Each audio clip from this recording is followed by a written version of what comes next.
Bienvenidos a la Agenda Pública en este domingo 19 de noviembre, domingo con sabor a puente, en esta mañana en la que, bueno, hay mucho que platicar a lo largo de este programa, pero vamos a empezar con nuestra mesa de 11. Me da mucho gusto tener nuevamente aquí a Claudia Aguilar, abogada constitucionalista. ¿Cómo estás, Claudia? Muy bien, Mario, muchas gracias. Qué gusto. Por la invitación. Me encanta que repites hoy con tu tocayo así en el estudio. Sí, eso le dije. Claudio Creo que Flores. nada más invita a tocayos míos, Sí, ¿no? o de Javier. De Javier. Es el Exacto. requisito. ¿Cómo estás, Claudio? Muy contento, además, porque mañana es feriado. Eso Sí. nos pone contentos a todos y a todas. Y segundo, porque falta un mes prácticamente para Navidad. Ya estamos a Se la nos vuelta de la acabó el año. esquina. Ya Javier Tejado ya está preparando el árbol también. ¿Cómo estás, Javier? Bien, como es día de Claudios, pues yo me quedé un poquito a distancia, pero un saludo a todos. Oye, pero no tienes segundo nombre, no eres Javier Claudio Javier, no. Tristemente no. Bueno, muy bien, Javier. Bueno, hoy vamos a hacer una cosa atípica porque queremos detallar un poquito los temas. Vamos a tener un primer bloque solamente para el tema de la Corte y ya después vamos a platicar lo que pasa también con el arranque de las campañas, que finalmente llegamos a ese punto. Pero a ver, ¿cómo estás viendo? Primero, la propuesta de la terna, una terna que llega en una coyuntura pues inesperada porque no estaba en el guión que el ministro Saldívar terminara su periodo antes de lo que constitucionalmente le tocaba, que el próximo año. Tu primera impresión, digamos, del tema. Híjole, mi primera impresión es muy lamentable la terna, ¿no?, que se presenta. Me parece que alguien decía, están tratando de obradorizar la Corte, Ok. ¿no? Porque yo siempre les doy el beneficio de la duda a quienes llegan, en el sentido de que van a ser pues jueces constitucionales que van a cumplir Y que con su, ahí ya veremos con su sobre trabajo, sus ¿no? Aunque no sean constitucionalistas. Aunque no sean constitucionalistas, que ese no es propiamente un requisito, hay que ser abogado, ¿no? Pero, Sí, bueno. pero la verdad es que los perfiles que presentan me parece que tienen de entrada serios sesgos de carencia de independencia, ¿no? Al margen de hablar de nexos familiares, ¿no?, que ya en principio pues tendríamos que decir son fundadores de Morena, y un caso muy particular que es el de la actual consejera de la Judicatura, del Consejo, perdón, de la Consejería Jurídica de la Presidencia, ¿no?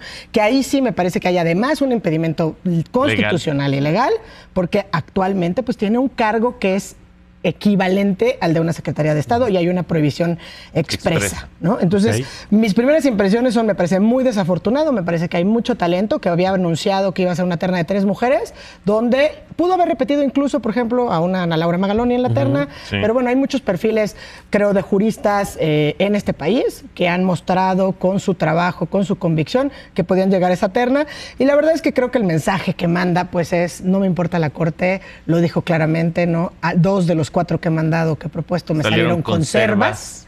Y estos, pues claramente, por lo menos, en mi primera impresión es, por lo menos le apuesta a que no le salgan conservas. No, bueno. A ver, Javier. Bueno, pues el presidente ha sido muy claro en varias mañaneras que él piensa que algunos de los ministros que propuso y se aceptaron lo traicionaron. Ha sido muy claro para ello, ¿no? Concretamente ha dicho eso de la ministra Ríos Alcántara y del ministro Juan Luis González Alcántara. Y está decidido a que eso no suceda y mandó a 3 personas que no solamente son muy cercanos a él, sino muy cercanos al movimiento que él representa.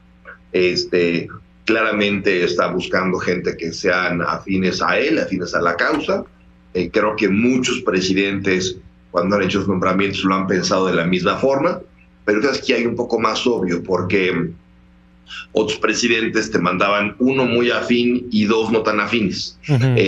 Y aunque hacían los cabildeos para sacar el afín, y sucedía, aquí creo que el presidente lo que está adelantando es que él piensa que no va a tener los votos en la primera ronda, tampoco en la segunda ronda, y en la tercera ya él podrá designar a ese ministro si levantan las 2 primeras ternas. Y seguramente en esa tercera terna donde él va a estar el ministro vendrá uno o varios de estos nombres de la primera. El presidente quiere gente leal, y creo que para ello ha descuidado un poco las formas y ha dedicar menos tiempo, digamos, al cabildeo con la oposición. Y se está yendo a perfiles muy afines y no con otros que puedan ser cercanos a su ideología, pero que pudieran tener consenso de los fuerzas políticas. O sea, el presidente sí ve una cerrazón. A ver, Claudio.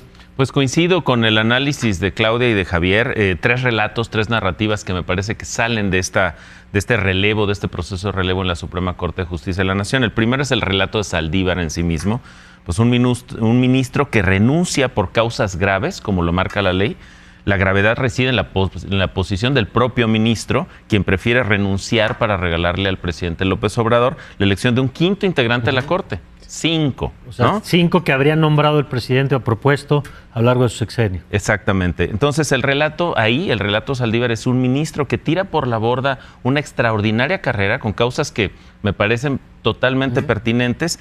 ¿Y para qué? Para abrazar una carrera política ahora, digamos, en el López Obradorismo. Entonces, ahí está claro ese movimiento. Segundo elemento, segundo relato, pues un presidente que disciplinadamente coloca todo su poder, toda su energía y capacidad en erosionar, atacar, vilipendiar y trata de doblar, cooptar y poner a su servicio al Poder Judicial. Está clarísimo, el presidente asume a la Suprema Corte de Justicia de la Nación de este país como su némesis, como un enemigo, como un contrincante a vencer, a eliminar. Y el tercer relato, pues son las propuestas que me parece que analizabas muy bien, Claudia. A mí me parece muy bien que pongan 3 mujeres como candidatas, eso creo que hay que congratularnos. Sin embargo, las 3 figuras propuestas por el presidente, pues lo que dan cuenta es una evidencia de la coherencia presidencial, 99% lealtad y 1% lo que caiga, ¿no? Aplaudidoras del presidente, evidentes fans López Obradoristas, ahí está el único valor reconocido por el presidente López Obrador, que es obediencia ciega. Un robot que alce la mano para aprobar lo que le convenga al presidente en la Suprema Corte y que, digamos, rechace lo que no le convenga al presidente, pues más o menos haría la misma chamba que las candidatas propuestas. Déjame regresar al tema del método, esto que decían, lo platicamos antes de entrar al aire, Claudia, porque la ley dice, a ver, mandas una terna y si no tienes la mayoría calificada, que le faltarían 11 votos, si no me equivoco, a Morena y sus aliados, para tenerlo, tienes que mandar una segunda terna. La bronca es que lo que creo que todos entendemos, que es 3 personas distintas, ya tenemos un antecedente de que no fue así, y es sobre la puerta para que cambies una, o uno, en este caso una porque son mujeres, y termines mandando a 2 o a una de las que quieras que repitan. Exactamente. Algo de lo que decía el método que más Javier estaba hablando de este proceso, ¿no? Desde que está el diseño, en que en teoría, republicanamente es que intervengan los 2 poderes, sí, ¿no? Que proponga el Ejecutivo y el Senado, digo, pues participa en esta designación. Claramente, con estos nombramientos, con estas propuestas, pues lo que pretende es erosionar ese diálogo democrático y republicano que se puede dar. Claramente lo que dices de la terna, tenemos el antecedente que se dio durante el sexenio de Fox, coincido en que para llegar a esa terna tienes que estar cercano, afín al proyecto del presidente en turno. Sí. Todos han llegado así, sí, ¿no? Pero lo cierto es que también lo que decía Claudio, a este presidente, por escalonamiento en la Corte, le tocaba solamente hacer 3 nombramientos. Y se han dado 2 renuncias durante el sexenio del presidente, y eso es muy grave porque rompe el esquema de escalonamiento, que se había roto por causas naturales también, sí, porque habían fallecido en el encargo 3 ministros en el encargo, ¿no? Entonces, ha habido sucesiones, digamos, que han escalonado esto de manera anticipada. ¿Pero qué va a pasar? Es más perverso que eso, porque la primera terna, si no, ahí sí hay un plazo fatal que establece la Constitución. Son 30 días para que se dictamine, digamos, la terna. Si no hace nada el Senado, porque además el periodo acaba el 15 de diciembre, ¿no? Ya hablabas de la Navidad hace rato, pues acaba el 15 de diciembre, entonces puede directamente el Ejecutivo nombrar a quien quiera, de estas 3, porque ya fue la terna que pasó.